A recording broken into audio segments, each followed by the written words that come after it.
Good morning. We will pay attention to bank reconciliation today when we correct the entries direct in the bank account and we don't do the corrections in the cash receipts and cash payments journal. The inexperienced bookkeeper of Crazy Kids is unable to balance the bank reconciliation statement on the 31st of May.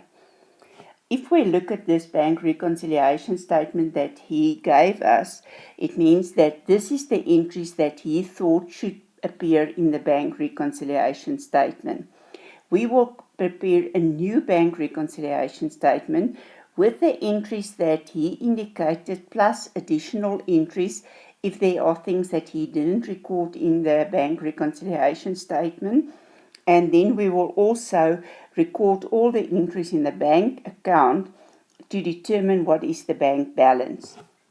So this bank balance that was given by him for 6,500 is the balance that we will start in our bank account. It was a credit balance, so in the bank account, on the credit side, we will open the account with a balance of 6,500. This balance in the bank account, and when he calculated the figures after he completed the bank recon, does not agree with the bank statement that reflected an overdraft of 2413.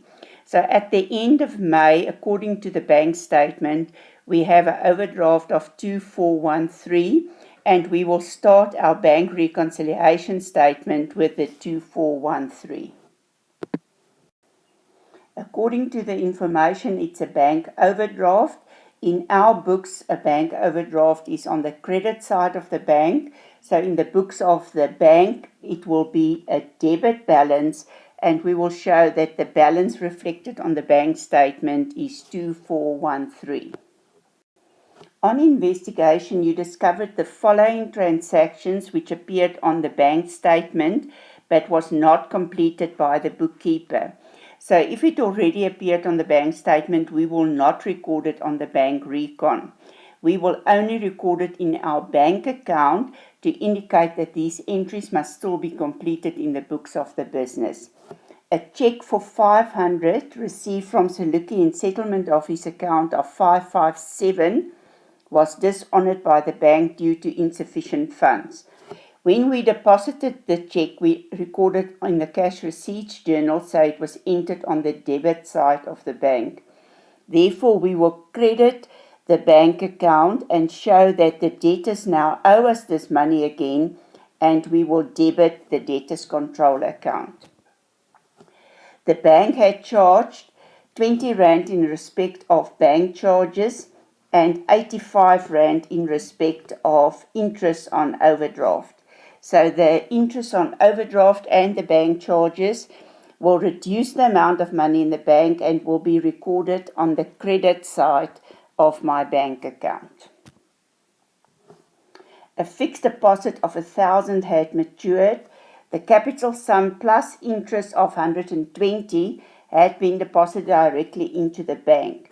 So we have to show this direct deposit in my bank account because the money in the bank increased, and we will show that the fixed deposit account will be credited with 1,000 and interest on fixed deposit will be credited with 120 Rand.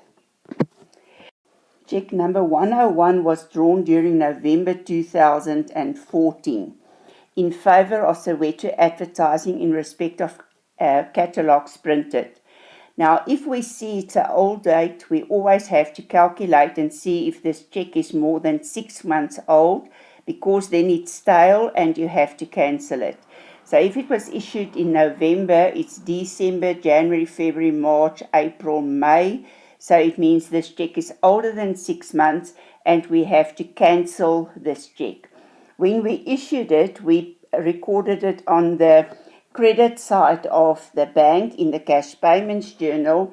So if we want to cancel it, we will do it on the debit side of the bank and show that we owe this money to the creditor again. A check to ABC traders for 4,000 in settlement of account of 4456 was dishonored due to insufficient funds. This discount period expired, so we will not get the discount in the future. I will cancel the check in the bank on the debit side because when we originally issued the check, we wrote it on the credit side, so now I cancel it on the debit side. Debit order for 228 in favor of Telkom for the telephone account appeared on the bank statement. So the bank made this payment on behalf of the business, and you have to show that this 228 is removed from your bank account to pay for the telephone. After we recorded all these entries, we will work out the balancing figure. So I will add up the credit side, subtract the debit side, and I see that the balance is 2113 on the credit side. I will open a bank reconciliation statement and I will record the entries that the bookkeeper recorded for the outstanding checks and for the outstanding deposit.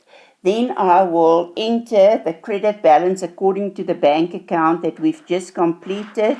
And when I do this, I can see that the debit side and the credit side is equal. So we corrected all the mistakes. What did we learn today? Use the balance according to the bank statement as an opening balance in the bank reconciliation statement. That means you must use the closing balance in your bank statement where the bank stopped the account so that we can enter the additional entries. Use the incorrect balance in the bank reconciliation statement to determine what is the opening balance in your bank account.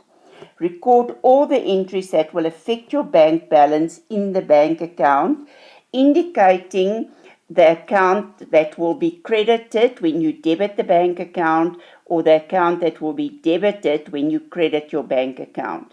Record closing balance of the bank account in the new bank reconciliation statement, and if all the errors and mistakes and omissions were completed, the debit side and the credit side should be the same.